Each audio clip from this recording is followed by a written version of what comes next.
everyone, and welcome back to The Swamp. The Swamp is an acronym for... Some whack-ass movie podcasting. My name is Dara. Ooh, okay. You just step on my toes. No, go ahead. No. I didn't have anything to follow it up with. I don't know. Can you say your name, your major, and a fun fact about yourself, please? My name's Emily. I'm a performing arts management major, and my fun fact is that I have a podcast with my good friend Dara here. Oh my god, that is such a fun fact. I recently have made the decision to go to grad school, but I really like to play down my own accomplishments. So when people ask me questions about it, I tell them that it's to promote my podcast, to further my podcasting career. Yeah, which really upsets my grandparents because they're like, I don't know what that means. You do the radio? And I'm like, yeah, sure. Would listening to this podcast kill one of your grandparents on site, yes or no? Yeah, probably. My cousin was texting me the other day, and she was in the car with our grandma, and she was like, oh yeah, like... there's just tension, it's awkward. I was like, put on my pod. I was like, throw on the pod and just spice things up with Nana. And she was like, oh yeah, the one where you talk about how badly you want to fuck Sigourney Weaver. And I was like, yeah, honestly, run it. And needless to say, she did not do that. But like, have grandma play Fuck, Marry, Kill. I know, right? I felt bad making my mom do it for that episode she was on, and I like talked to her before. I'm like, hey, are you gonna be cool with this? And she was like, I'm cool. Like, I can get down. I can hang. But don't worry about me. But she she didn't say the word fuck. She was like F. She's like, I'll F Thor, which is valid. Yeah. Valid choices from Jen. But anyways, if you are new here, welcome. I'm Dara. I'm here with Emily. We already said that. We are The Swamp. We're a movie podcast. We talk about movies. That's the premise. That is the premise of this show. And we're really glad that you are here. If you're here from TikTok, that's pretty cool. Well, I didn't know a darn thing about the TikTok, and now every day my phone is blowing up with people telling me their personal experience with deer ticks. Yep, so, all the time. So I love it. We love to see it. Today, well, actually this whole month, we are going to be focusing on one of film's greatest performers, I think, ever. And yeah, critically underrated. Right, and I think underrated by, like, the population. I don't know. I don't remember specifically how it definitely slept on. I don't remember how it came up, but I think like I overheard a conversation where people were talking about like the best actors ever, you know, and you like think of like the really big names. It's like, Jack Nicholson, Al Pacino, Leonardo DiCaprio, whatever. And then in the back of my head, I was like, would anyone say Ewan McGregor? Probably not, but I would. Not, but I feel like I kind of would. And so in the spirit of a good pun, this month is May. Ewan MAYgregor doesn't really... It's not that good, but... I think it's pretty good. We're gonna roll with it. This also... so this is coming out May 5th, so yesterday will have been May 4th. And obviously we will be doing another Star Wars installment featuring our boy Ewan. Also featuring our resident Star Wars fan, Henry, who is not, he's in Florida right now, and I really miss him, and I have to pick him up at the airport tomorrow, and I'm really scared, because the airport is scary. Horrifying. And I'm not a good driver, either. You know how you're not allowed to park at the airport, which is weird. You just end up going around in circles. You have to drive in circles until your person is ready, and that doesn't sit right with me. It's like, what if I get lost? But it's like a circle, but are you gonna pay for my gas? Nope. Logan? No thing. Anyways. They should have a thing that's just free gas at the airport, But anyways, we probably should have done Star Wars today for May the 4th, but Henry's not around, so we picked another Ewan McGregor fucking banger.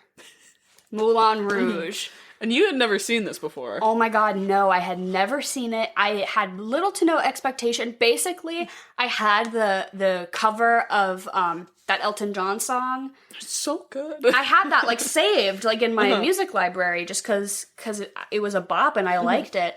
And I knew vaguely it was like jukebox musical, like that they were gonna sing songs or whatever. But other than that, I was like, I don't really know what this is about. 2001, Nicole Kidman in a wig.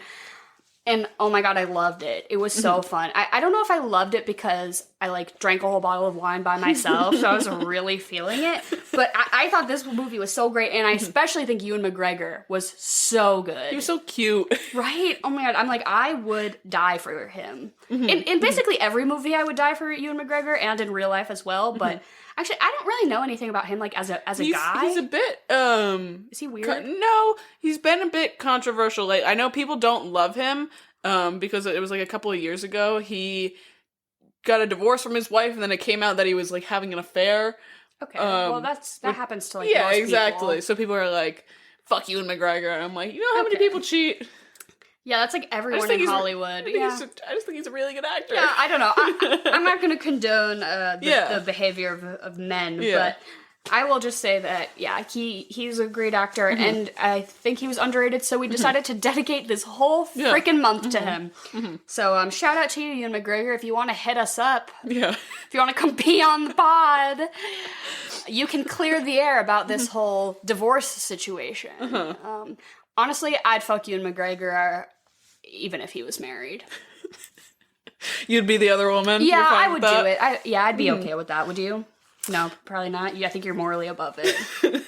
You think you're better than me? I'd give him a little kiss-kiss. A little smoochy-smoochy. Then I'd cough into a rag and there would be blood on it. I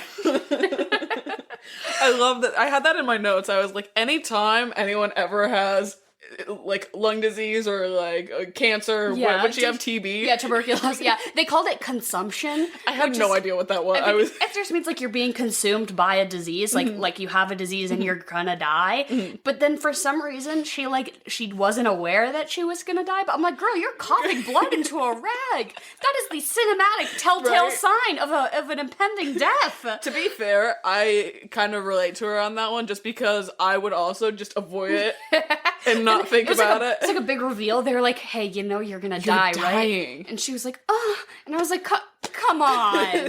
You can barely stand. Were you that blindsided? Like... But for anyone who hasn't seen this movie, if you're, just here for a fun time, I guess, it's about Ewan McGregor. It plays a character named Christian, who's a writer. Yeah, he came over from England. Yeah, and he his parents had money, right? And they were like, we don't support your writing, and he was like, I'm gonna go be a bohemian revolutionary, and he stumbles across this group of bohemian revolutionaries, whatever the fuck that means, and they're like, hey, do you want to join our improv troupe where we are putting on a show called Spectacular? And he was like, this sounds great, and he just off the dome comes up with the sound of music. And they're like, this guy has it. And they're like, and he's a cutie patootie, so let's get him in to seduce the local hottie, Nicole Kidman, and get her to be in the show. And she also works at the Moulin Rouge, which is the club. Like the dance hall, I guess. And so they were like, we can do it there. And so this happens, but they convince Nicole Kidman, who her character's name is Satine. They convince Satine that Ewan McGregor is a duke, and that he's gonna fund their entire production. So she's really into it, but then the whole kerfuffle, the Duke kerfuffle, gets revealed to her. Yeah. She's like, "There's an actual Duke." She's like, "Ugh, you're poor." She's like, and so then he just says a couple of lines of Elton John to her, and she's like, "Holy fuck, am I in love with you?" And she's like, "Okay, I don't care that you're poor, but you can sing Elton John real good, so we're just gonna make this work." But then the real Duke, she has to entertain him as a lover as well, because they need that money. And the Duke's like, what's going on here? And they're like, we're coming up with a production. And so Ewan McGregor basically comes up with a play, which is a reflection of what is actually happening, where this woman is kind of torn between a financially stable life and true love. Yeah. But also Nicole Kidman has fucking tuberculosis, which is an airborne disease. Everyone who comes within everyone's like brushing cheeks with each other and kissing and fucking. You're all gonna get TB. You're all gonna fucking get tuberculosis and die, Ewan McGregor. You should not be worried about your production. You should be worrying about your health. I really could not. I could not with this medical drama. But anyways, that's the plot of Moulin Rouge. It's really good. There's a lot of singing and dancing and tomfoolery and rompery. It's a good time. It's a great way to put it. And I would say my favorite part about the movie was the costumes, for sure. I thought they were outstanding. I want to know who did the costumes. Right. I was reading a little bit about it, and it did win the Oscar for Best Costumes, which, as it should. But at one point, there were, over like 100 people like on the team for just the costumes, which is like I guess sense, insane for a movie. And also the that necklace that she wear, like the fancy necklace that the Duke is like, you can have this, and then he's like, no, you can't. He rips it off of her, but then she like wears it during the show weirdly. So that it was all real diamonds and like platinum and stuff, and it was the most expensive piece of jewelry ever specifically made for a movie. So it was like over $1 million. Just why for Moulin Rouge? Nicole Kidman has a beautiful neck. And she just deserves the best. They casted her just strictly based on that. Not for her hair or anything, because she wore a wig in this. So that's what immediately I was like, I know I'm going to love this movie, because anytime Nicole Kidman shows up wearing a wig that basically just looks like her natural hair, I know it's going to be great. Big Little Lies. That, outstanding. Oh my god, that like strawberry blonde wig with the bangs. I'm like, girl, you're going to kill it. And she does. But yeah, this movie, again, just like a wig that is an exact replica of her actual hair. I enjoyed it a lot, though. I think it was like visually very fun, even though sometimes the storyline was kind of like, ugh, okay. Yeah. This is pretty straightforward and basic, and there were not a lot of twisting and turning. Yeah. But there were fucking huge dance numbers, so that was good. What would you say was your favorite song that they did throughout this entire thing? Oh my god, because I've got some strong feelings about a couple. Yeah, it's so hard to pick. I would say, like, for cinematic impact, the Roxanne number was so good. But I did love the very first, like, big song and dance number at the Moulin Rouge, where they did Lady Marmalade mixed with Smells Like Teen Spirit, immediately shifting into Diamonds Are a Girl's Best Friend, paired with Material Girl. Oh my god, and they were just like, brr, brr, brr, different songs on top of each other, and I think that really, I was like, oh, this movie's gonna be fun. And I just think like the big production dance number of all the girls in the can-can skirts and Nicole Kidman's on a trapeze. I really liked that one. So I would say that first one was my favorite. Yeah.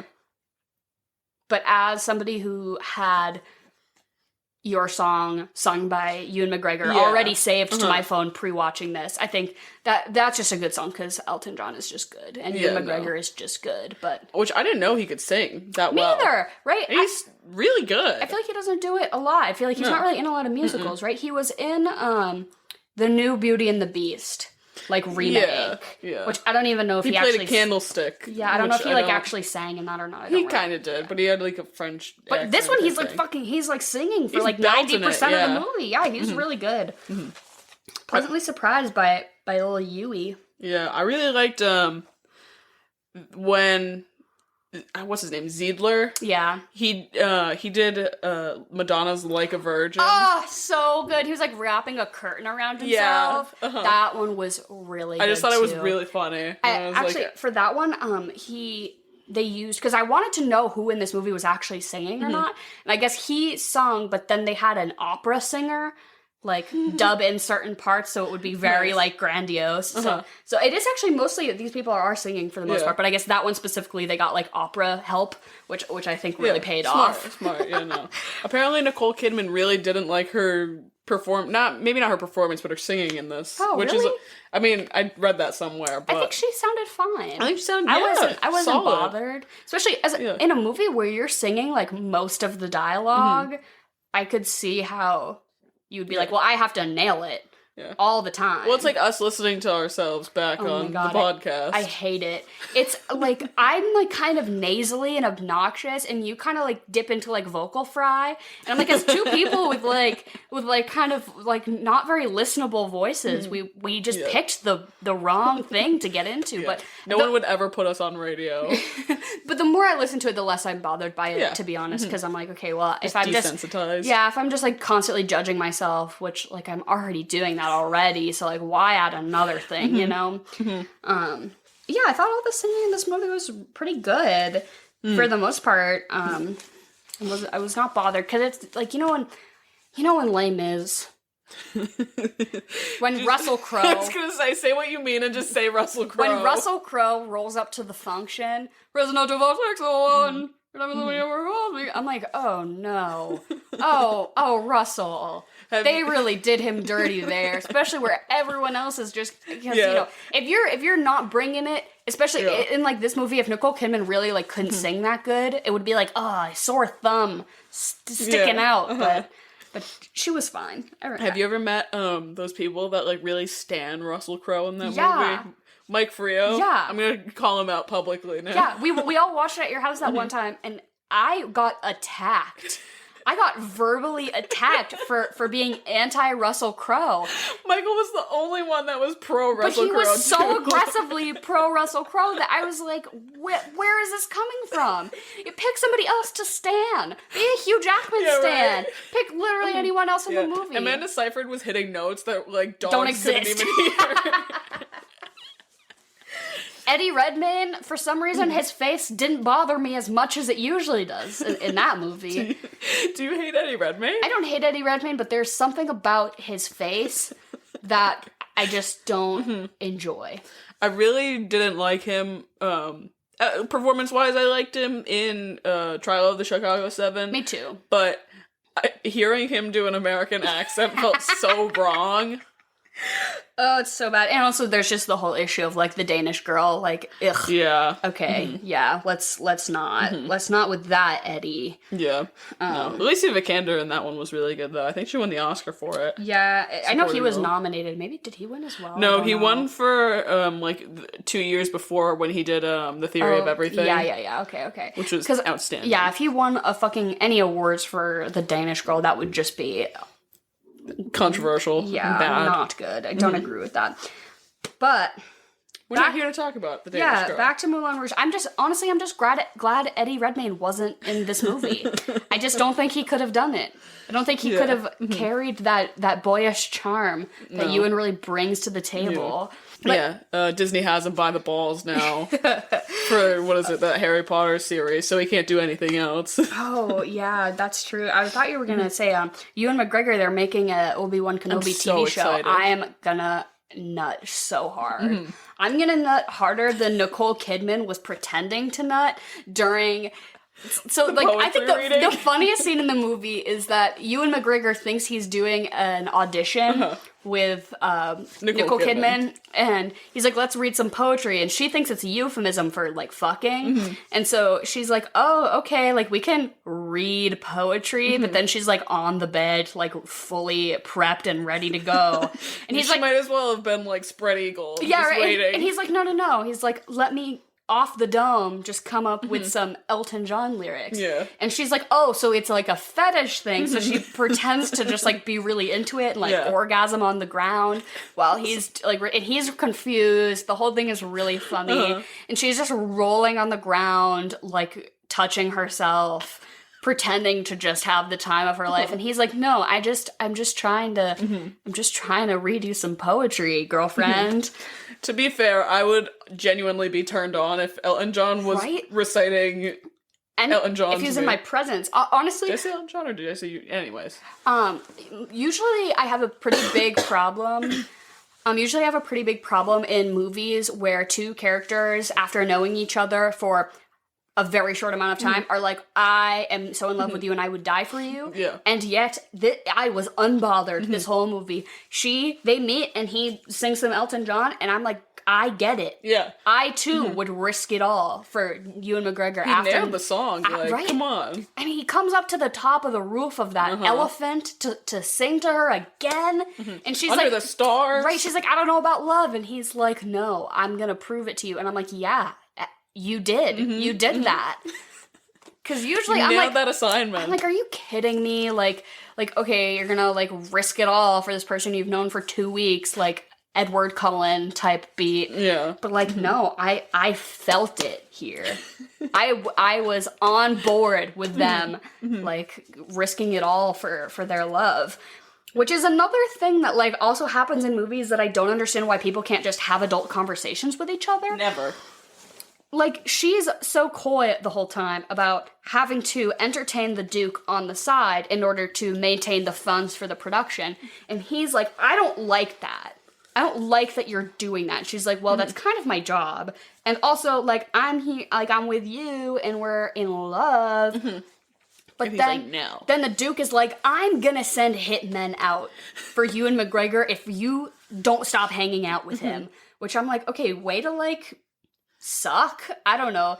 Like, you're basically, like, gonna hold her fucking hostage, and you think that's gonna be a fun time for everyone, but I guess he's just the antagonist, and it's a very rompy, dramatic movie. But then she's like, okay, well, I have to fake, like, break up with Ewan McGregor so he can leave, and she just does it. She pretends to, she, like, basically breaks his heart. Like, you can't be like, hey, you're gonna get murdered. Like, why would you not just say that? If we keep kissing in public, somebody's gonna kill you. And he could be like, okay, we could work this out. But no, she's like, this just isn't gonna work anymore. I don't love you.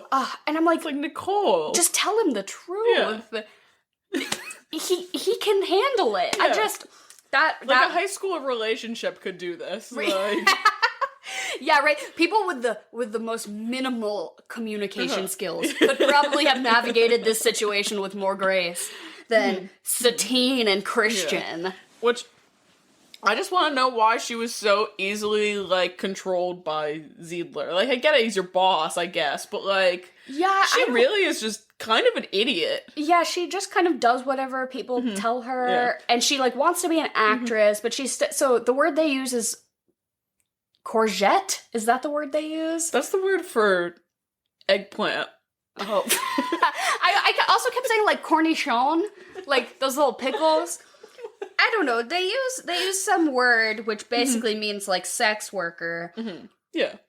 But there are times where she is, like, ready for it, where she's, like, about to fuck Ewan McGregor because she thinks that he's a duke, basically. Yeah. And then there are other times where she's like, oh no, like, I couldn't tell whether it was one of those, like, she just gives them company. Yeah. Because, like, the big buildup was that she was gonna have to sleep with the Duke on opening night. Yeah. And I'm like, but if this is your job, wouldn't this just be happening the whole time? I don't know, not to look too deep into it, but I just was, like, confused about, what her job is, I guess she's, like, she's the star of the Moulin Rouge. She does the big dance numbers, and people come to see her because she's what they call her, like, the prized diamond or something like that. But yeah, she really seems to be, like, locked down in a fucking contract, in a blood oath with Ziedler. Because, like, the fact that he doesn't tell her she has TB is so fucked up. Like, not only is it like he doesn't say anything, no one says anything. Everyone knows she's been passing out for, like, probably months. Like, this isn't the first time. They revive her with smelling salts each freaking time. And for some reason, here, do a little cocaine, just a little bit of cocaine, perk you right back up for the second act. But I guess also no one's thought to be like, hey, you remember how you passed out, like, all the time? She said something about it, like, being the corsets. And she's like, she's really sweaty all the time. Like, you can see it on her upper lip. Yeah, like, she's dewy. She's dewy at best this whole film. And I'm like, does TB really make you that sweaty? And also, I don't think, they don't know what TB is, they just know that she's really sick. But are we sure that it's TB? I think so. But also, I think it also might be implied, though, that she has a weakened immune system from HIV. Oh. Like, that she probably has contracted, like, STI, like, you know, has a weakened immune system from sexually transmitted, and therefore, like, pneumonia would kill her, you know? Yeah. So I'm pretty sure it's TB. But this is the year 1900? Yes. Medicine exists a little bit. Like, I feel like it's at, like, the bare minimum right now. But come on, you don't know if they've got smelling salts, they've got something. You don't know about airborne communicable diseases? Probably not. They're too busy having a good time. Oh, I was kind of jealous, though. Like, the vibes in this okay. I'm just gonna say this, and I don't know if this... It is TB. Yeah, see, I knew it. Everyone should be dead. Right.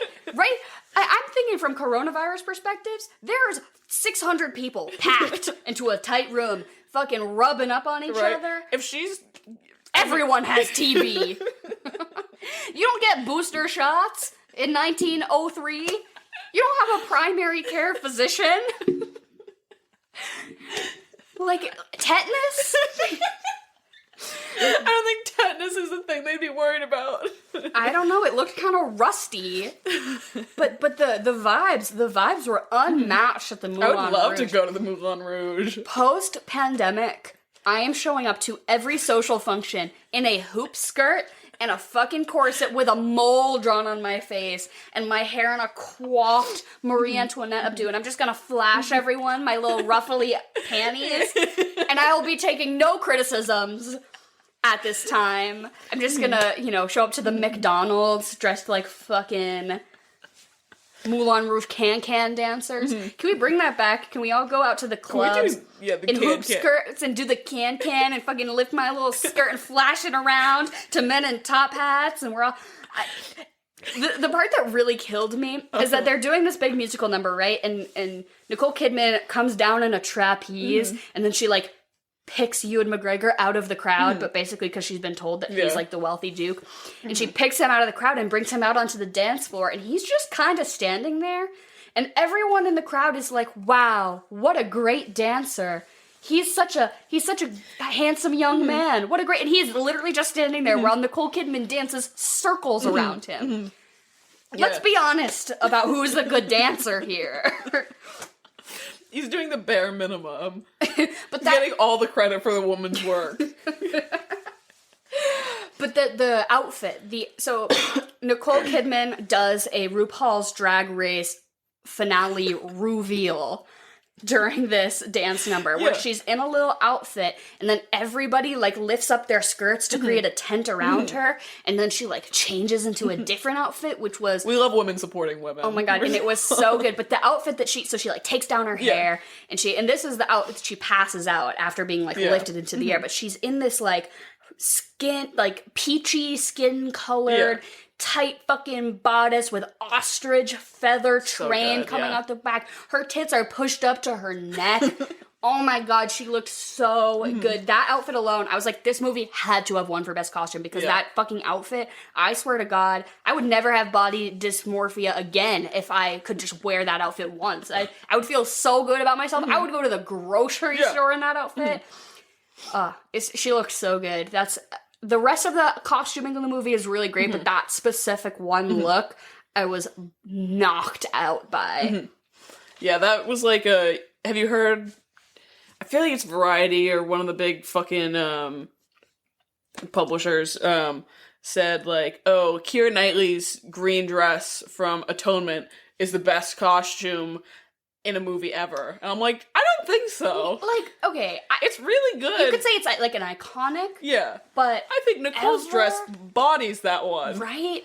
Or even, I don't know, just, I feel like you gotta appreciate Keira Knightley in fucking Pirates of the Caribbean, where she's in her fucking sexy pirate outfit turning me into a lesbian. No, I was gonna say that was one of those things, like, as a kid. Oh, okay. I was like, oh, maybe I'm gay. Right? We can go through a series of historical Keira Knightley pieces in which the outfits are just as good as her green dress in Atonement. I guess just because it's green, people can be like, symbolism. I mean, it's lovely. I would have taken it home after filming, but... I bet it's, like, in a museum. Is there a museum? Is there a museum full of, like, movie costumes? That would be... Oh, definitely. That would be so 100%. Cool. I remember I saw in D.C., at the African American History Museum, they had a bunch of outfits from The Color Purple. Oh, it was sick. Really cool, yeah. And they had the movie playing, like, on a big screen. I don't know. It was very cool. Anyways... Moulin Rouge, costuming, really great. It also won for art direction at the Oscars. It was also nominated for Best Picture. And what did it lose to? It was, 2001 Oscars. Nicole Kidman was also nominated for Best Actress, but she did not win. That feels like a stretch. Yeah, she wasn't amazing in this. She was I don't fine. think anyone was... No one was outstanding. It was a great movie for a lot of reasons, but I wouldn't say the performances were insane. I wouldn't say I was underwhelmed, but like it just did its job, and that was it. Best Picture, A Beautiful Mind. Do you remember when they made us watch that in health class? Did they? Yeah, we had to watch A Beautiful Mind in health class. I sat right behind you in health class. Yeah, I don't remember this at all. Oh, I remember. So they made us watch a movie in health class where there were people all dressed in white and they were supposed to be sperms and they like had to race through the mountains to get to the egg. I remember that. And they were like murdering each other and like trying to climb up this spiral staircase to get to the fallopian tubes. And it was just like, it was the most visually artful, masterful representation of the birthing, spermalizing of the eggs. It really stuck with me. That was fucking weird as shit. But then they also made us watch A Beautiful Mind because they were like, sometimes people get schizophrenia and they are really good at math. How did I not remember this? I feel like I wasn't there for that. Oh my god. Lord of the Rings, The Fellowship of the Rings didn't win. That's fucked. Even, like, Moulin Rouge is fine, but fucking I know the third Lord of the Rings won all the Oscars as kind of a representation for the series as a whole, but number one? Yeah, really. Anyways. I would say that we would do Lord of the Rings someday, but honestly, I don't think I'm smart enough to provide insightful intakes. I'm just gonna talk about how I want to fuck everyone. Everyone in that movie is so hot. That would be a great one to do fuck, marry, kill for. You would have to break it down by, like, species. Because I just can't pick. I just can't. You have to be like, which elf? And I would still have a hard time. I've never seen the full series. Oh, it's kind of fucked up. Put really myself on blast. It's really good. It's long. Like, I feel bad for you. if you're, like, not a person who wants to watch a movie longer than 3 hours. They're 3 hours? They're like 3 hours each, and then there's 3 of them. And I like to dedicate a day, like maybe every 6 months, where I will watch the full series. I'll like a nice long weekend or something. Yeah, like a little spacing in between them. But I love a good Lord of the Rings marathon. I think this movie would be fun. I mean, usually at the end we talk about what you'd follow it up with, but like a musical. I don't know, like maybe not just musicals, but like this specific kind of vibe of musical. I feel like you could really easily pick a bunch of movies and put them all together. I was looking at what people had added this to for their lists on Letterboxd. Oh, nice. And it was on a couple of people's like LGBT films.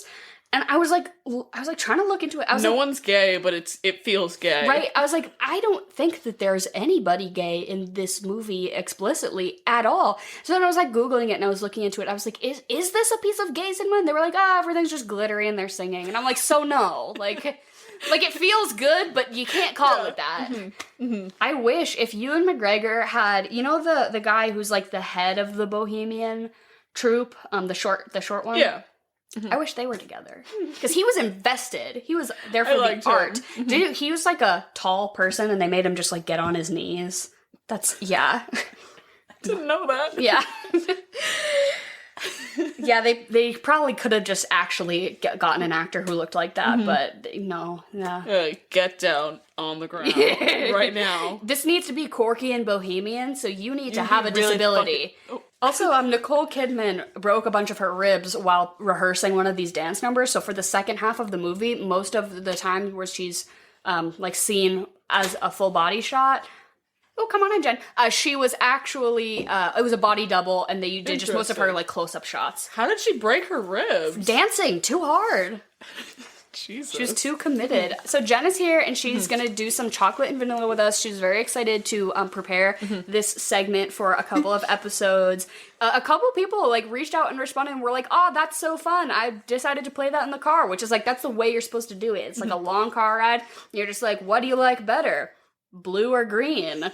Let's talk about it, you know? So Jen's here. Say hi. I'm always excited for a chocolate and vanilla. Hi. Also, we have 2 pots of coffee upstairs, vanilla and hazelnut. You guys want a cup of coffee? Yeah, I would love a cup of coffee. Yeah. Vanilla or hazelnut? Surprise me. Half and half. Ooh. Yeah. And mix them together. And just almond milk? Just a splash of almond milk. How about you? Doesn't matter to me, either or. What kind of milk do you like? Almond milk's cool. Okay. All right.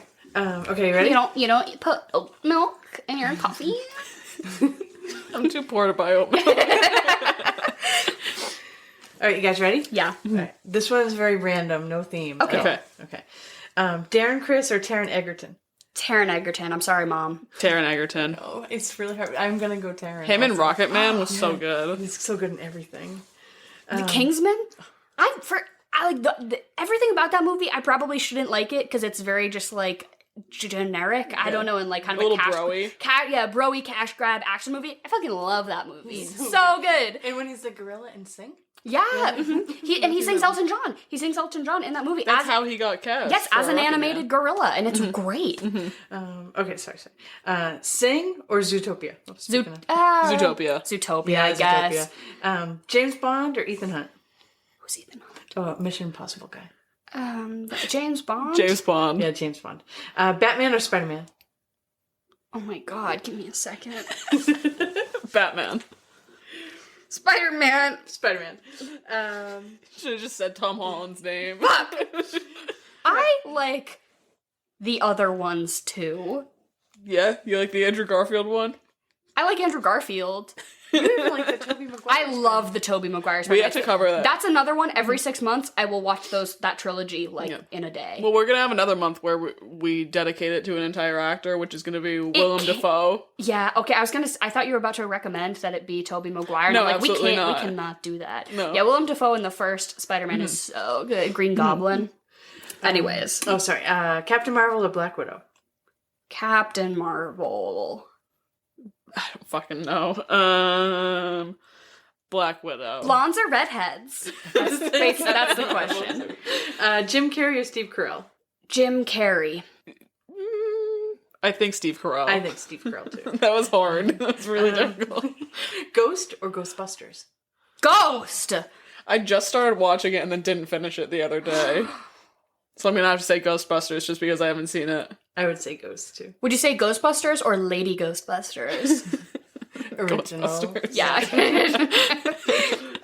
Despicable Me or Monsters Inc? Monsters Inc. Monsters Inc. Yeah, Monsters Inc.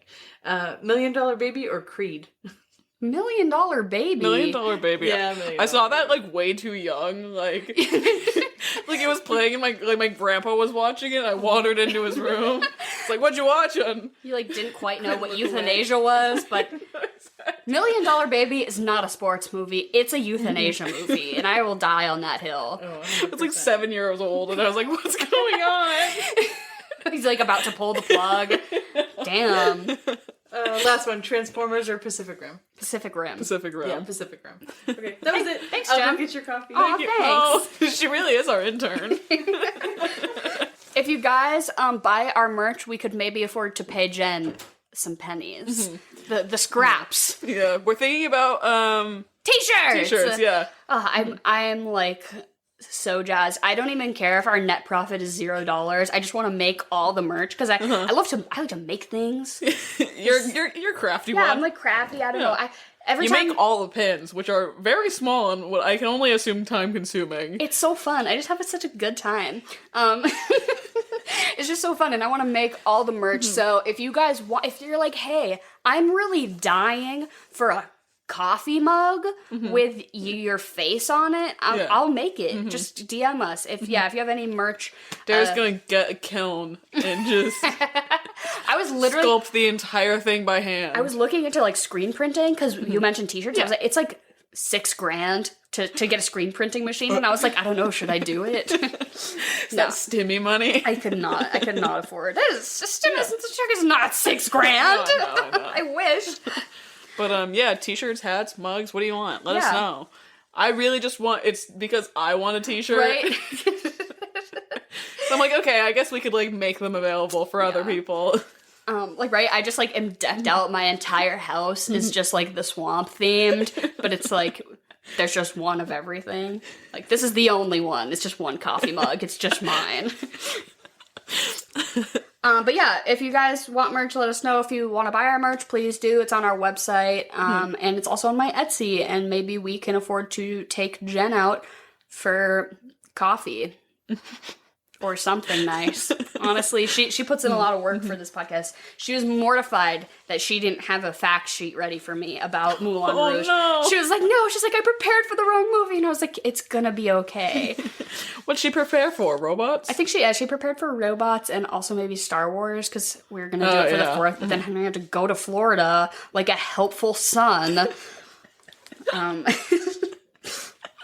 motherfucker.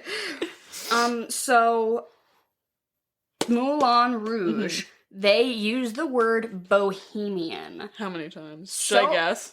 Do you have a count? No, I don't, but I'm just gonna explain that I fucking hate that word, and I don't know why. Something about that word rubs me the wrong way. Interesting. It's like how a lot of people don't like the word crusty or moist. I don't like the fucking word bohemian. Thank you, Jen. You're welcome. They're listening. Oh, thanks. I also don't like the word Tupperware, so maybe I just am weird, but the word bohemian, every time they said it, I was like... You skin crawl a little bit? Ugh. What does that mean? What does that word mean? It just means, I think the dictionary definition is something like you're like artsy and unusual. Let's get the dictionary definition. Oh my god, but they're like, we're bohemian revolutionaries. And I'm like, okay, so you're poor. Yeah. You're poor and you don't have a job. You're poor and artsy. And you're part of an improv troupe. They do zero. All they do. This could have taken place today in New York. Yeah, right. You're gonna complain about not being able to afford rent in New York City, but yet you have no job. You just do improv. Come on. Then you can call yourself bohemian. Cool. The dictionary definition is even worse than what it just says: a socially unconventional person, especially one who is involved in the arts. All people who are involved in the arts are socially. I think it just means poor. That's not what the dictionary says. I don't know the word, but like just call yourself quirky. But like a modern day bohemian, like the modern definition, I would say of bohemian is like the font papyrus, right? Like the word bohemian in my mind, it's ingrained in the font papyrus, and it's like a woman wearing a floor-length skirt and like a big beach hat, but like she's in the grocery store. She's wearing sunglasses inside. She's poor, but she only shops at Whole Foods. Yeah, she's not poor. She just wants to dress like she's poor, but spends a lot of money looking like that. That's like the vibe I get from whatever the fuck bohemian means. I don't know. Every time they said it, I was like, pick a better word. I think that's like what it was like the time period specifically. Like, I guess. It was like a bohemian. I don't want to say Renaissance. I don't know. I was kind of surprised to find out that this movie is kind of based in a little bit of truth. Say more. Moulin Rouge is a real dance hall in Paris. It is a real location. Should we go? It is still preserved, mostly in its like 1900s decor. Are you okay? Yeah, it was really hot. Yeah, I could. You can feel it through the mug. What was I saying about the word bohemian that I hated? Do you know the coffee mugs? The whole thing about them was like they didn't have handles for a really long time. This is just a fun fact. And like that was the whole thing. Is because you can feel how hot it is, and if you can't touch it and hold it, it's like, okay, you shouldn't drink it. Oh. But then us Western stupid motherfuckers were like... A handle. For my delicate baby hands. Yeah, so I can burn my mouth. I feel like, do you ever like see somebody drink coffee that is so much steam is coming off of it that you're like, there's no way that's drinkable, and they just fucking champion it? I'm like, I'm a real pussy. Like, things have to be basically room temp for me to drink them. You. We have this really fun mug though, where the handle is like a little pocket that goes into the cup, so you can like keep your hands warm. Those. Yeah, for us New Englanders in the winter time. What were we talking about? The actual Moulin Rouge. Oh yeah, it is a real building, and it was a real dance hall, and it is like credited as being the place of origin for like the can dance and a lot of that like cultural thing. So it is a real place, and Ziegler is a real guy. He was the owner of the Moulin Rouge during that time. And it burned down in 1915, but then they rebuilt it and they tried to preserve a lot of the same type of decor. But so yeah, obviously Ewan McGregor and Nicole Kidman weren't there. Looks like a fucking romp. Right? Yeah, they've got the windmill, and they've got the when they're on the roof and stuff. It seems pretty cool. It's a big tourist attraction. Nice. Yeah, well, if we ever go on our world tour, we've got one person that really consistently listens in Paris. Oh, really? So, yeah. I would say the actual name of the place, but I'm not gonna put myself on blast. It doesn't have a lot of accent marks. It's got the one that looks like a carrot. Yeah, starts with a C. Yeah. We also got, so if you're from outside of the U.S., that is so fucking cool. I've barely been outside of America personally. So if you're from outside of America, even if you're from fucking Canada, that's still so cool to me. And somebody in England, in Kent, the city or the town of Kent, England, they ordered a tote bag from us, and it was I had so much fun filling out the customs form at the post office. I was like, this is so exciting. And I was way too excited to be at the post office, but I just wanted to shout out to any of our international listeners. Thanks. Yeah. And if you've been to the Moulin Rouge, tell us about it. Send us some pics or something, I guess. That sounds like a really fun place. Maybe it's really, I feel like it could be one of those things, though, where they've, like, gentrified it and made it really expensive. That they're like, oh, a cocktail is $17. I'd fucking buy one, Yeah, though. me too. Yeah, right? Or I'd just put, like, nips under my tits. But... Yeah, right. When you're, I mean, I don't. I'll call them nips, but I forget that not everyone calls them nips because it's such a New England thing. So what I'm talking about is like the little tiny little airplane bottles you take like with booze. Yeah, people outside of New England don't call them, or they don't even have them. I went to a liquor store in California, and basically I could find like a little flask, you know, those little plastic flasks of like Smirnoff or whatever. Like that was the closest thing to a nip I could find. And I kept saying nips and everyone was like, what the fuck are you talking about? There are no nipples here. But I guess it's a very New England thing. But if you are underage, which I don't recommend, or if you are just broke, you can hide them in your body parts and sneak them into concerts where a beer is $14. So that's usually the move. Very strategic, yeah. Also, if you have a gaping butthole, it really helps to just pop a few up there. Anyways. Oh my god. You will get sick. You will get TB and fucking give it to all of your lovers. Like, unlike Nicole. She does die at the end of the movie. Yeah. She does. Yeah. Spoiler. Oh, I've never considered that maybe, I mean, why would we put a spoiler warning at the beginning? If you haven't seen this movie and you want to watch it, then just maybe don't listen to this podcast and then go watch it and then come back. Yeah, this is your formal warning that... This is after we've talked about the whole plot of the movie. We're like 47 minutes in and we're like, by the way... Spoiler alert. But yeah, no, we will... this podcast is not spoiler-free. No, we're here to spoil everything. Maybe we should put that in like our description or something. I think it goes without saying, but you never know.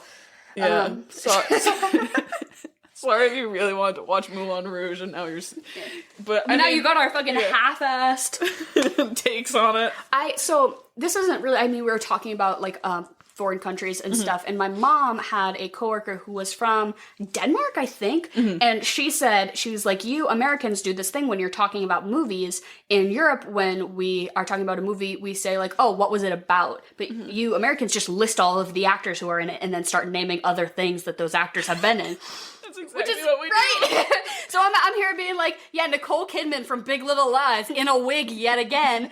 And whereas people would be like, oh no, Moulin Rouge is about, and then they would explain the plot of the movie. And then they'd be like, oh, I know that one. Yeah. Whereas we're just like, I think it's probably because we're so about celebrity culture over here where you have to know. I don't have a lot of skills or talents, but I have a lot of pop culture and movie knowledge. Human IMDb. I am the most annoying fucking person to watch a movie with. I'll be like, hey, you see that? That's Paul Dano. Let me tell you his entire discography. And also his wife's entire discography. Did you know? That's Steve Carell. This is what he's been in. And I'm like, and everyone's like, we don't fucking care. We're trying to watch a movie. Are you a person that talks through movies? A little bit. Because I definitely am. My mom hates to watch a movie with me. I think I'm funny. And I think that my thoughts are worth sharing. And sometimes the people around me are like, you are making this unbearable. I think especially if it's a movie that I've seen before and that I know everyone, if it's like a casual viewing, but if it's like we're trying to watch something serious like for the first time, I don't know. Henry is in the habit of he'll pause it and let me talk, which is good because then we don't miss anything. But I think I keep my discussion movie based though. When people start talking about other shit, I'm like, no. We're watching a movie. You have to talk over the movie about the movie. I don't want to hear about stocks. I don't know. I was just gonna say, Henry often bring up the stocks while you're... My little brother's been really into stocks lately. He has an NFT, which is like... I don't know what the fuck that is. It's like a JPEG that costs $1 million. I don't know. Huh. It's something, I don't know. He's always like, Derry, you gotta get in on the stocks. And I'm like, I have $6. My little brother's younger than me, too. He's a young stock mogul. It's like, it's time to invest. We're in a recession. Henry, for his birthday, I was like, Henry, what do you want for your birthday? And he was like, I want you to open a retirement fund. And it's like one of those ones where you put money in it and then they invest it for you so it can like grow, but you can't access it for like 50 years. It's smart. Yeah, I don't know, but Henry made me do it for his birthday. He's like, do you wanna be working until you're 80? And I'm like, I'm gonna be dead by 30. What do you mean? But he's like, this is for us. And I was like, okay. So I took some Very smart. Some pocket change. Yeah, that's there. very responsible of... Yeah, right. He was like, you have to make an adult... Somebody told me once that the most adult thing that they've ever seen me do is that I check the eggs in the grocery store to see if they're cracked before I buy them. That's something I've never done that. Really? I don't know. Maybe it's just something that my mom did, and I always saw her do it while we were growing up, so it's just like... My mom does that. I don't want to, I don't want to, like, buy cracked eggs, and I don't know, I feel like the grocery stores around here maybe kind of manhandle the eggs a little bit, so I want to make sure, and somebody's like, yeah, that's the most adult thing I've ever seen you do, and I was like, yeah, nice. I can't think of any adult things that I do. I'm, like, graduating in, like, 3 weeks. And it's like... Yeah, for anyone out there... I just need to sweep my room. I guess this will be coming out basically, like, during people's finals time, for the most part. So these next few weeks, if you are a student of any sort and you are doing your finals right now, good luck. Drink. You got it.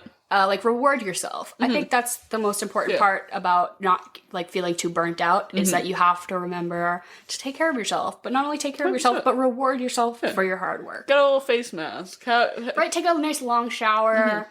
Drink some wine in the shower. Do you ever do that? Do you ever drink in the shower? Oh, I love it. I've got a playlist just for when I have a shower beer. Oh, yes, it's so good. It's like, I feel so efficient. I'm like, 2 birds, 1 stone. It's like back in the normal times. It was like before I was going out, like when I'm taking a shower, I'm I'm so efficient. Yeah. It's like I'm getting drunk in the shower. This is perfect. They make like little stands for your wine glass in the shower. I really want one, but also I think that would really aid my bad habits. But I do think that this movie would be really fun to like throw a party, like a Moulin Rouge themed party, like dress really campy and fun, like coming up with like themed cocktails. It's just like very extravagant and over the top, and I think it would be a really fun like theme to do for sure. I would love to get invited to a Moulin Rouge themed party. Every time we like talk about what you could, I mean, we always assume that someone's like having a viewing, but I think this would probably be like the best party that you could go to out of all of the movies that we've done so far. Right? It's like, okay, you're gonna go to, I think a Twilight party could maybe be That's fun. That's really fun. But like James Bond. Yeah, like, lame. Yeah. Play poker. I don't know. This one for sure, I would be so excited. What are some like old-timey 1900s cocktails? I just already got gin. Listen to this. Oh, okay. I've already got the cocktail figured out. My giant brain came up with this like right when I was pulling into the driveway, and I audibly gasped because I was this is good. I'm so ready. So a French 75 is what I would have. I think it'd be perfect. You have made one for me, and we made it when Les Mis. Yeah, for Les Mis. Yeah, you made me a French 75, and I think you also made a. What was we it? had something else. You called it like a French martini or something. Yeah, I don't know what the fuck that was, but... The French 75 was so good, isn't it? It's just gin, champagne, and like lime juice, right? It's gin, some simple syrup, lemon juice, and then like Prosecco on top. Yeah, so good. It's really boozy. I think I definitely, like, I directly ripped that off from you. Like, you served that to me at a party, and I was like, holy shit. And then the next time I had people, I was like, try this. Try this out. And they were like, okay. But yeah, I remember really enjoying that.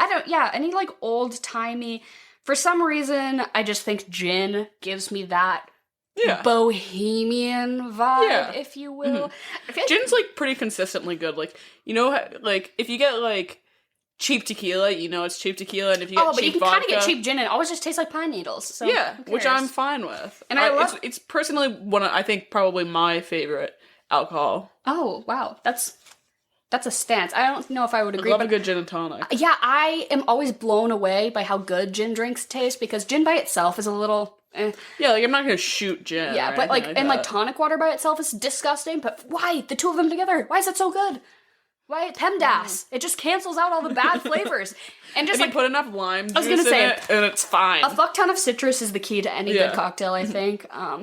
But... yeah, I think like a gin drink. I saw on TikTok pretty recently this girl who like, she looks kind of like she's from I know exactly who you're talking 20s about. And she like makes cocktails. Yeah, she speaks really fancy. Yes. She's got all these really cute little bar necessities. Right, I'll link this TikTok like somewhere on our social media, because I really want to try this cocktail. It sounds really interesting. She made mint infused simple syrup. So she just made simple syrup, but she threw some mint in there. I feel like I've seen this. And then she uses gin, the mint syrup, she juices a fucking bell pepper. Yes, I saw this. And then a bunch of citrus juice and something else, and she garnishes with a little bell pepper flour, and she's like, this seems weird, but it wins everyone over, and it's amazing, and I really am intrigued to try it, because a fucking gin bell pepper twist? What? I feel like it could be, I mean, because she was so confident about it, that of course, it's gotta be good. Right? So, but also, like, my palate is non-existent. Right? I just, like, she seems really sophisticated. Like, she works at a really fancy kind of bar type thing. Speakeasy. It's called you have to know the password, but, like, also, or just, like, a $5 bill. I don't know. Uh-huh. But I was watching this movie, right? And then my mom made me watch the clip from Glee where Kurt and Blaine sang that song on the rooftop, and it's, like, emulating Moulin Rouge, and she was like, isn't this beautiful? And I'm like, yeah, but also it's just like, I just watched the movie, so yeah. But before she even recommended that to me, I had multiple times throughout my notes, Glee, this movie gives me Glee vibes, and here's what way better. Like, Ryan Murphy. Glee wants what this exactly. has. Esteemed television writer, producer, director Ryan Murphy saw this movie in 2001 and thought to himself, but wait, what if they were high schoolers who had a teacher who has no personal boundaries? And, like, all the mashup songs were, like, very Glee to me, and the mashups were insane. they were so good. But I want to know the process of, like, who went through and actually created them, and, like, what that was like. And, like, orchestrated it, because why would you ever think those songs would sound good together? But they do! And it's so good. Yeah. But, so, like, I was like, yeah, this seems like the thing that sparked the love of mashups for Glee. And then also, I don't know if they're fucking, but they're having a erotically charged moment between Nicole Kidman and the Duke, and she's, like, pretending or whatever, but she, like, keeps coughing into a rag to just signify that her end is really near. And so they're, like, fucking, but she's, like, coughing into a rag, and, like, her TB coughs, like, sync up with Roxanne, which is happening, which really gave me Quinn Fabray giving birth to Bohemian Rhapsody in Glee vibes. And there's that word again, Bohemian. You can't escape it. But those were my two Glee thoughts while I was watching this movie. Nice. But this movie obviously did it better. Yeah, of course. I mean, Rachel Berry could never do what Nicole Kidman did. Leah Michelle wishes. Right. So, fuck, marry, kill? Oh my god, it's so hard because everyone in this movie is so hot. Should we go with, I would say, well, it's hard because there's, like, a main two. Yeah. And we usually start with, like, I don't want to, I mean, I'm not going to put the Duke in there because that's easy. Yeah, because we're just going to kill him. While I was watching this, though, I was thinking, I'm like, if I was Nicole Kidman, I would just be a little smarter about this.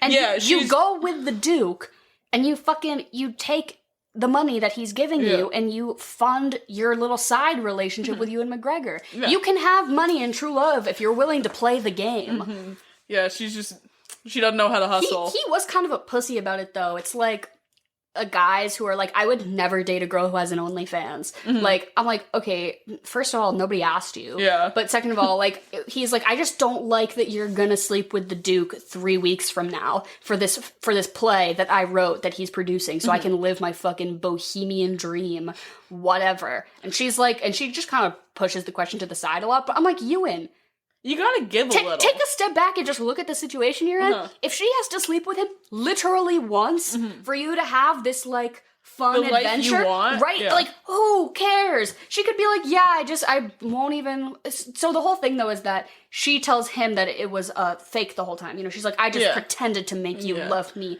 or whatever. It's my job. Yeah, to be a pretender, to fake orgasms to Elton John. And he really takes that to heart, and then he was like, tell me it was never real, and it was, it's very intense. That scene where he, like, is on stage and, like, throws money at her and calls her a whore. Oh, I was like, in that moment, I was anti-Christian. Yeah. I was like, I'm like, you don't have to be that guy. Yeah. but it was great. And if I was in that audience, I liked that the audience was thinking that this was like a rehearsed part of the show. Oh my god, because that was the ending that he wanted. And then when he says, she doesn't love you. Yeah. But then, but it's like, he's like, oh, just kidding, it's about the play. Yeah. Oh my god, that scene was really great too. Ewan McGregor does a great job. God, yeah, this movie is tense. This is a tense love triangle. It's not even a love triangle, it's like a rhombus. Because capitalism is the... Yeah. Should we just... I don't know, like, I'm trying to think of a third character, because obviously we're both just gonna murder whoever the third person is, right? Yeah. I don't want TB. Okay. I don't want to get tuberculosis. And I don't have enough money to afford the grand jewel of the Moulin Rouge. I cannot entertain a courgette. I really don't think that's the word they use. It starts with a C. I don't know. What about, the guys from the troupe? The guys from the improv theater troupe. All I remember is the guy with the sideburns who plays Ewan McGregor in the play. Yeah. He plays the penniless sitar player. And there's the guy that was not actually short, but just on his knees for the entire time. Like fake. Yeah, I mean, we're just gonna end up having to murder whoever that is because I'm obviously gonna marry Ewan McGregor. No, I mean, like, strictly from that troupe. I don't even remember what... Can we add Ziedler? So it's Ziedler, the sideburn guy, and the short guy. Yeah. So I guess I will marry Ziedler because he is a property owner. And that seems like a fun place to be around. Yeah, he can provide for you. I guess I'll fuck the sideburns guy because he sang Roxanne real good. Yeah. And I'll murder. That gravelly voice. Oh, so good. But that song was also like about demeaning sex workers, kind of. Yeah, I don't know. Like, yeah, I knew I couldn't read too far into it, so I was just kind of like, this sounds... I'll enjoy it on a surface level and not give it any more thought. Courtesan. That's the word they use. Courtesan. Satine. Yeah. I like courgette better. the three people from the troupe and Ziegler, I guess. Yeah, I gotta... You picked the right... Yeah, the right setup. And then I think maybe from the whole movie... Like, it's tough because I love Ewan McGregor and I want to be here for him and support him. And he believes in true love and he's willing to risk it all. But yeah, I guess I'll marry him because even though he has his low points during the film, when he has that beard and he is furiously click-clacking away on that typewriter, oh my goodness, I'm like, yes. I would let him do his work and I would bring him coffee and give him a nice shoulder rub. Yeah. Even though I still, like, don't entirely understand, like, his parents are wealthy, but he decides to run away to be a writer, and he's, like, choosing to be poor. But then, like, money is, like, basically at the center of all the problems of the whole movie. And I'm like, you kind of put this on yourself, bro. That's the definition of a true bohemian. Somebody who, like, chooses to be poor, but then complains about it, maybe. I don't know. So you're marrying Ewan. I'm gonna marry Ewan. I guess I have to kill the Duke. Like, fuck that guy. And then I will... Can I also fuck Ewan McGregor? No, because we're married. We'll fuck every night. I'll fuck... I don't want TB. Here's the thing is, Nicole Kidman is beautiful in that dress. I want us to wear those matching dresses, but I don't want TB. Yeah. So, maybe... the other courgette with the baby bangs? Oh, she was such a bitch. Yeah, she was a bitch. Fuck. Maybe I'll fuck the Duke and then I'll kill him. I'll take that necklace. He'll let me wear that necklace, and then I murder him, and then I run away with the necklace. That's my plan. I think I'm gonna have to. Okay, I'm marrying Ewan because that's the obvious thing to do. Yeah, so I'm gonna marry Ewan. I've thought about this a lot. Okay. I'm gonna fuck. I think his name in it was Le Chocolat or something like that. He's the guy that firstly caught Nicole Kidman when she fell, and is also the one that came to the rescue in that really uncomfortable rapey scene. Yes, with the Duke. I was trying to read into if he was like gay coded because he is kind of dressed more feminine than the other, because all the men at the Moulin Rouge are wearing like top hats and suits, but he's dressed like somewhere in between the can-can dancers, and he's also, I think, maybe the only person of color like in the whole movie. Yeah, pretty much. He was sexy though. Yeah, I agree. If no one's got me, he's got me. Because that's why caught Nicole Kidman dropped like 30 feet out of the air, and he caught her like no problem. like he was rescuing a kitten from a tree type thing. And I'm gonna kill Nicole Kidman. Okay. Just because. Whoa. Because she's gonna die already. Put her out of her misery. Exactly. It would save you and a lot of heartbreak. Right. It would save a lot of people, honestly, from the transmission of TB. And then also I would, because she was dead, I would just take that dress. Yeah. Oh, right. I know that you can't think too hard about little details in movies, because then you're gonna ruin it for yourself, right? But in the scene where Ewan McGregor says, Nicole Kidman, let's run away. Yeah. Let's get away from all of this. We have our love for each other, and that is what is so important. So let's just get out of here. And she was like, I have TB, but I'll do it. And so she goes into her dressing room, and what does she have to pack? Handfuls of jewelry that she's shoving into little velvet pouches. Just jewels. Just as if she's a fucking pirate with coins and jewels, and she's just putting them into these little pouches to run away with. Yeah. But she's poor. But she's poor! But she has to be a sex worker in order to keep herself off the streets. Yeah. Where are all these fine jewels coming from, Nicole? Did you see? They were all flinging them at her while she was singing Diamonds Are a Girl's Best Friend. Right. She had bags full. She was handing it off to Ziegler. And she's like, I'm so broke. Right. She's like that friend that, like, asks you to, like, buy them a coffee. Oh, or like, I forgot my wallet. Can you get this? And then they never Venmo you. Or someone who's like, can I Venmo request you $1.50 for gas because I drove? And you're like, oh my god, fine. I mean, it's okay to be stingy, but I'm very much here for, like, the barter method. Yeah. Of, like, it's like, you got me, I got you. You know, it just makes all life evens easier. out in the end. Because it, like, my friend Kevin and I just pass the same $10 bill back and forth every time we get food. Nice. And so it's just like a joke at this point, like, whose wallet is the 10 in? I just, like... At some point, you just have to accept that it's just easier to not care. But I've never been severely poor, you know? Like, I've never been, like, sell my body to the streets for a... It couldn't have been... nickel. It couldn't have been real jewels, then. It had to be, like, what is it? Crystal zirconium? Like cubic zirconium, cubic zirconium, yeah. Some fake ass Claire's type shit. Some piercing pagoda knockoff garbage. There are a lot of hot people in this movie. Ewan McGregor, I think he is always really great. And this movie, I don't know, did this come out before or after Attack of the Clones? Because it's 2001, right? So I think I think it's the same year. Yeah, I don't know. So that's a great year for him. Yeah. 2002. So nice. So this came out first, and then I think this is really peak Ewan McGregor era. Yeah. For me, he looked very different in both movies. Like, but he always has that little cheek freckle. He's got that little. It's on his forehead. No, it's on his cheek. What are you talking about? That little mole he's got? Yeah, he has a freckle on his cheek. I have no idea what the fuck you're talking about. Am I crazy? No, I'm not. What are you I'm talking not crazy. About? Oh, that. That's the freckle on his cheek. Hey, sorry, I just never noticed his cheek freckle. Oh, I guess he does kind of have a mole on his forehead too, though.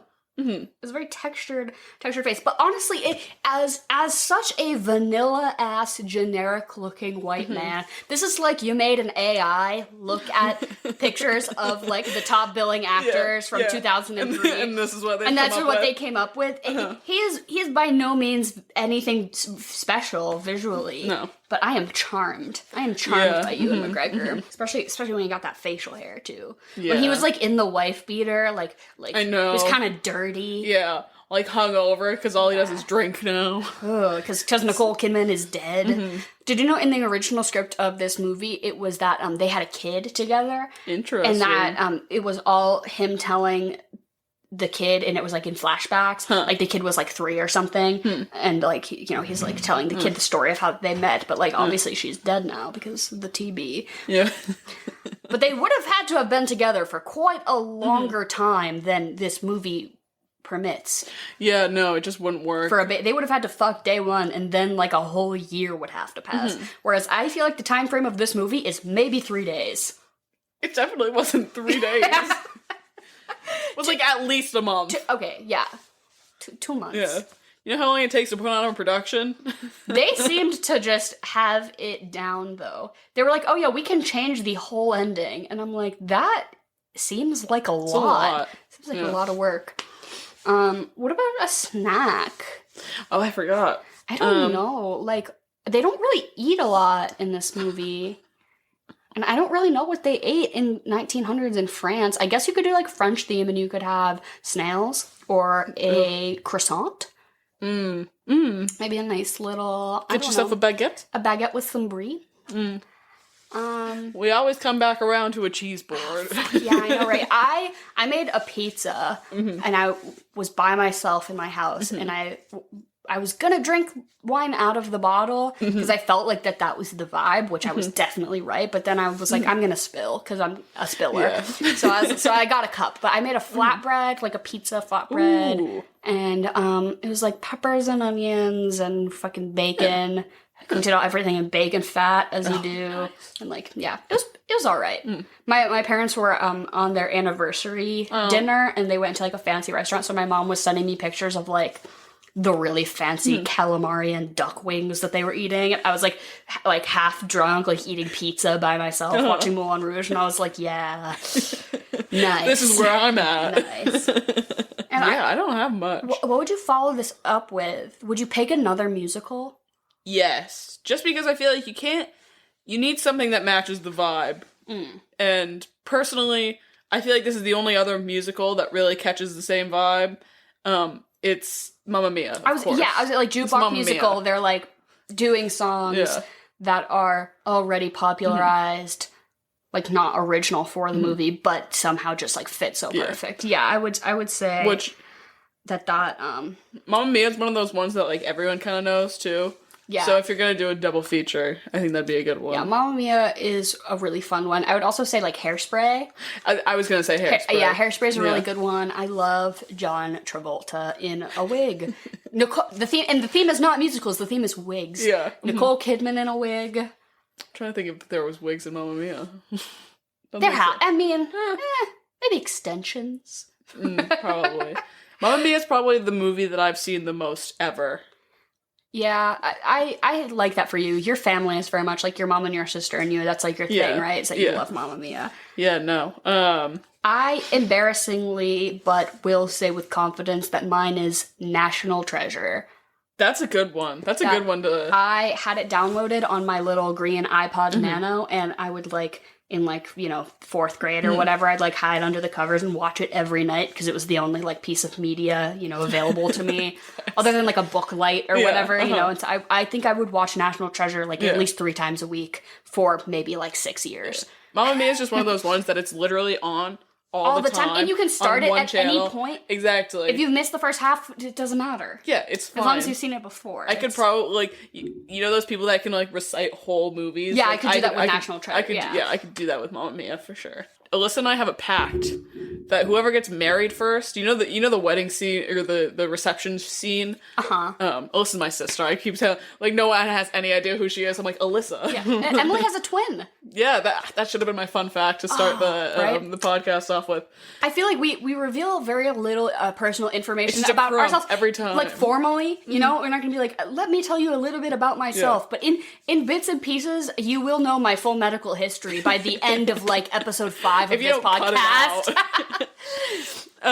But yeah, no, Alyssa and I have a pact that whoever gets married first, the other one has to perform Take a Chance on Me. Oh, like they do at the reception. Good. That's really good. Yeah. I'm scared.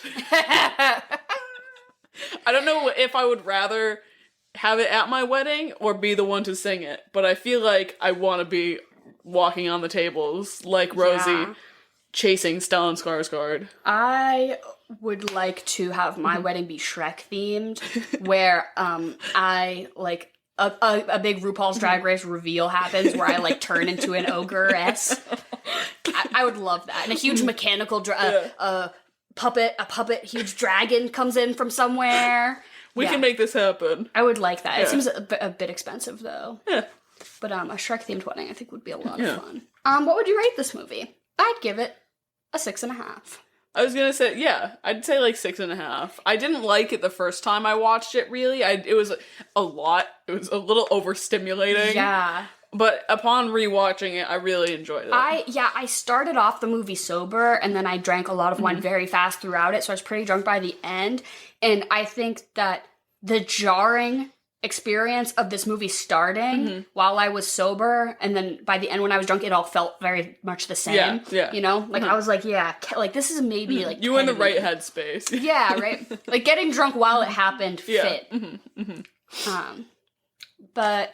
I finished. I was drunk from start to finish. Yeah, too much. Me and my roommate went and got a pitcher of margaritas. Like 2 hours before. I had a margarita night pretty recently. It was nice. Yeah. I noticed that this movie only had like 2.5 stars or whatever from you on Letterboxd, and I was like, I'm interested because you were very much like, we gotta do Moulin Rouge for Ewan MAYgregor, and I was like, yeah, that sounds like a lot of fun, and I was like, but do you even like this movie? I've come around to it. Yeah, it certainly is a lot, and I definitely think you have to be in the right mood. And also, if it's just not your thing, like, I can get down. I can get down for some clownery like this, but if you're not the type of person who, like, this would appeal to you, I could see how this movie would be very, like, what is the plot line? What are these characters? Like, I don't give a shit. Like, but you just gotta push all that aside because it's so fun. Yeah, like, I remember watching this for the first time with my mom, and she left, like, 20 minutes in. I was like, that's fair. It's not for you. You have to be a very specific person to like this movie, that's for sure. We've gotten so many nice messages and DMs. Literally, I kid you not that I like well up emotionally. Like, it happens almost every day for me, so it's bound to happen one way or the other. A lot of people have told us that it's just like when they listen to our podcast, it's like sitting down with like two friends. Oh my god! You said it to me. You're like, that's my favorite thing to hear. Yes, and that's probably. I want to be everyone's bestie. Like let's all just hang out. You guys just text me, right? Should we start? Should we start a group chat? That would get overwhelming very fast. We also got a really nice email from someone. Yeah, our first email, and I said, Lena, that was so sweet. A few weeks ago, I was like, I will read verbatim what the email says, no matter what it says. And I was ready for someone to like send something really like nasty slurs. Yeah, right. That's like where my mind went. But I'm not gonna read the whole thing because it was pretty long. But their subject line to the email was 10 out of 10, good job, nice, way to go. And I really liked that. And they said that they found us on TikTok, which I think a lot of people have. They requested that we do Minari, which I had just watched that day with my mom, which was like nice. And then a huge shout out to the 2 people who bought merch, or three people who bought merch. One of them was a person I know in real life who I like bullied. But, my roommates bought merch. But like, I forced them to buy merch. Formally through our website, someone from Ohio and someone from the UK. So that's like so fucking cool. And the 18 people who have given us 5 stars on iTunes. I know, that's really sexy of you. Right? I'm not gonna bully anyone into doing it, but if you want to go give us 5 stars on iTunes, that would be really cool. And literally anyone who comments on our Instagram, TikTok, Twitter, just like it's awesome. I love being engaged with. And I like episode 3, I made a note to say this, and then I've forgotten every week since, but huge shout out to my brother-in-law, Sam, who made our intro music. Yes. Originally, we were just gonna put the quote from Shrek, like, what are you doing in my swamp? But then we were afraid about, like, getting flagged for copyright, so I had Sam. Yeah, we would have paid a lot of money to, like royalties. But, he made our little ditty song at the beginning for us, and it's so much fun. It makes me feel very official, so thank you, Sam. He probably doesn't listen to this, but everyone, Sam's really cool and did us a huge favor. So that's it. That was kind of messy at the end there, but I did just want to thank everyone. We really appreciate you guys. Yeah. Can't believe you actually listen to us. We do literally every time somebody writes in with a movie request, we put it down. Like, don't think that it's just getting lost in the void. We've got a big list. I literally put your name, like if it was from Instagram, Twitter, whatever, in the movie. But yeah, thanks for listening. Stick around for Ewan MAYgregor this month. Next week we're doing robots. What is it? The best thing is to learn to love and be loved in return. What a sweet quote. What a great quote. Let's end on that. Let's end on a high note.